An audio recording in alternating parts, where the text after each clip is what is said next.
So I double-click the signal, and when I would have went to go process it, we're going to populate me creating that alarm with a few seconds before, a few snapshots before, and a few snapshots after, and also the live view of you and I talking about it right now. So drop that right to the central station operator. Inside of here, we click the verify alarm, where this is where we're talking about the customer thing you asked me.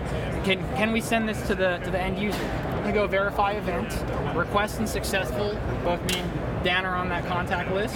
So right now, I just got a text message. Phone just buzzed right now.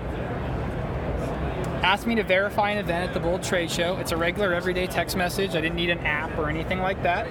I'm going to go ahead and click that button. So, internet's great here, isn't it? Proceed. So now you see on the screen that it says James is checking. See, James actually has seen the event, and it messaged me that exact event that caused the alarm. So now I can say, so is this long hair guy trustworthy or not? No, I don't think so. His hair is way too long. Let's go and call the police.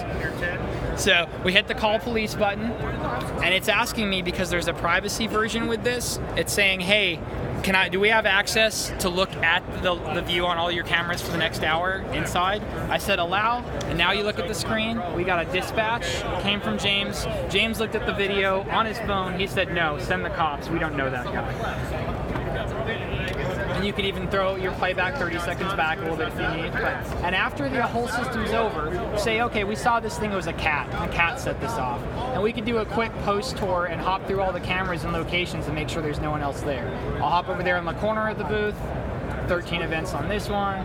That's the number of events, 2 events on that one. And we can literally tour the facility real quick.